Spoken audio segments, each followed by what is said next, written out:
The Roswell alien unveiled.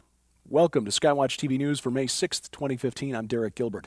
Photos purportedly of the 1947 Roswell UFO alien were unveiled at an event in Mexico City last night. And to say that UFO researchers are disappointed would be somewhat of an understatement. The images were found by journalist Adrian Dew, who turned down interview requests from at least one prominent United States magazine because no compensation was offered. Now, he has, in fairness, expended some personal funds to try to track down these images and bring them to the public. He reportedly collected these photos from the collection of geologist Bernard Ray and his wife, both of whom have passed away. These are on Kodachrome slides. He reportedly has had them verified and dated by Kodak experts to 1947, but outside experts have yet to examine the slides. Nick Pope, who is the former head of a UFO investigation unit for the British government, said he is underwhelmed. Ancient microchip or fossilized sea life. There's been an internet story circulating for about the last month or so that the image you see on your screen is a 250 million year old microchip. The Russian university that found this thing, the Platov South Russian State Polytechnic University, has weighed in, and they have confirmed that it is a fossilized sea lily and not an ancient microchip. Archaeologists have found what may be the headquarters of the Egyptian military in the days of Moses.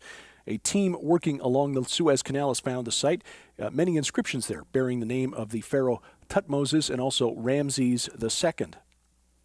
Closer to home, ISIS claims that it has more recruits in America to carry out attacks like the one in the Dallas suburb of Garland Sunday night.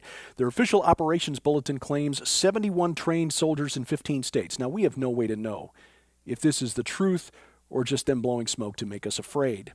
But it's not surprising if it is true, given the lax enforcement of our borders. Now, I do need to correct a statement that I made yesterday.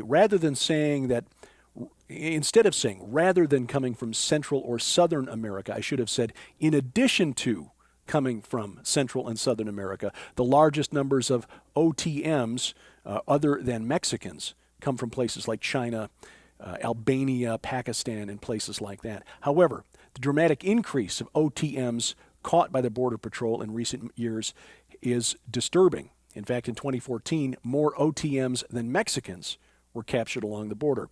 And since Mexico does not allow non-Mexican citizens to be returned across the border, our Border Patrol's practice over the last few years, because they don't have beds to keep them, all of these new illegal immigrants, is to let them go with a piece of paper giving them the date and location of their deportation hearing, as long as they promise to come back. And the last time I checked, about 15% of those who promised to return for their deportation hearings have actually done so. But remember, now, even though this means probably hundreds of thousands of other than Mexican illegal immigrants inside the United States right now, we as Christians are not given a spirit of fear. I bring this up only because it might be wise to just be prepared for an unexpected disruption in travel or communications, possibly even cell phone and internet access. Best to be prepared. As with most news stories, there are more things going on behind the scenes than we are told. Last month, as we reported, Russia approved the sale that's been long delayed of S-300 anti-aircraft missiles to Iran. The problem for Israel is that this would make any strike to knock out Iran's nuclear program much more difficult. Now, Israel has been playing a game of diplomacy with Russia for quite some time.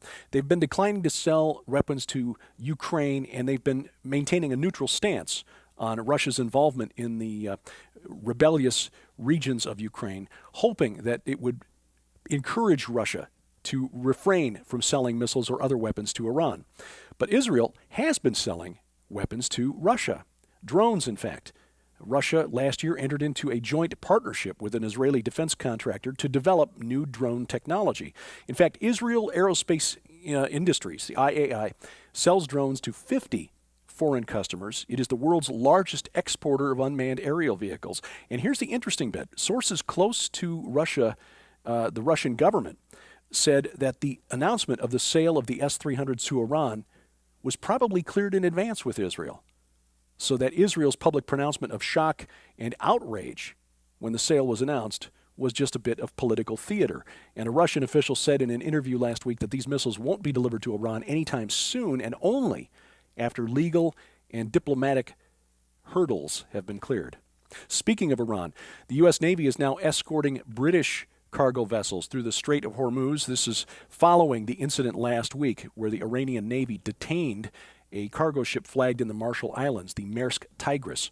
The U.S. Navy has been accompanying U.S.-flagged vessels since then. A week ago Friday, you remember, the U.S. Navy confirmed that Iran actually shadowed a U.S.-flagged vessel, the Maersk Kensington, for several miles before dropping back.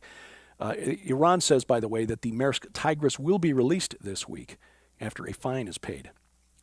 In Yemen, the proxy war continues. Houthi rebels have taken the fight to Saudi Arabia. They shelled a border town, the first incident in which Houthi rebels have targeted a civilian area since Saudi Arabia began launching airstrikes into Yemen back in March. 3 civilians were killed, reportedly, in this artillery attack. Here in the U.S., Al Sharpton calling for the Justice Department to step in and take over the police departments in Baltimore and other cities where he believes the police are a problem. And meanwhile, a sociology professor from Vanderbilt University has publicly blamed the riots and looting in Baltimore last week on white privilege. Now, unfortunately, comments like this provoke a gut-level reaction from otherwise sympathetic Americans, people who might be inclined to sympathize with the families of Freddie Gray in Baltimore or, say, Michael Brown in Ferguson, Missouri. This brings front and center a challenge to us as Christians. How do we obey Christ's command to love our enemies when they're cursing us and blaming us for activities for which we have no responsibility? Our natural response is to react with anger, but we serve a supernatural God whose standard of holiness and righteousness is far beyond what we are capable of. It's a standard we can never meet. We just pray for peace in our streets and that the love of Christ will somehow help to heal this land. Technology news. The Oculus Rift is coming. This is the immersive headset that allows one to participate in online games that are an immersive 3D artificial environment. It's the company that was acquired by Facebook in 2014, just about a year ago. This should be available for public sale in the spring of 2016 and is the first step toward living life in the Matrix. California, enduring a drought of historic proportions, voluntary conservation measures apparently not enough to save the state. State regulators there have adopted historic restrictions and regulations aimed at cutting water use by 25% among people in the state. Researchers there estimate that the drought in California, which is several years old now, has killed 12.5 million trees in national forests there. Tomorrow is the National Day of Prayer, and the honorary chairman is Dr. Jack Graham.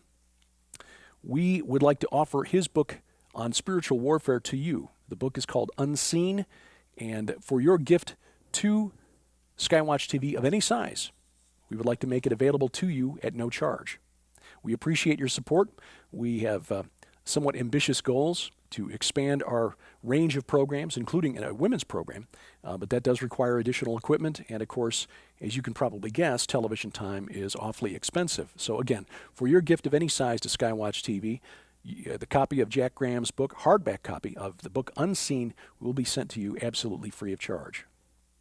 Now, if you missed our program last night on the Christian Television Network, part 4 of our 5-part series on the forthcoming book On the Path of the Immortals, you can see it beginning tomorrow morning at the website, skywatchtv.com. We will also post that to our official YouTube channel, and you'll see the address for that here on your screen. If you prefer, you can watch on your Roku channel if you have a Roku account, and instructions on how to add the Skywatch TV channel to your Roku account, which gets the Skywatch TV program and these daily news updates to you anytime, day or night, available at skywatchtv.com/Roku. Keep watching. I'm Derek Gilbert, and this is Skywatch TV.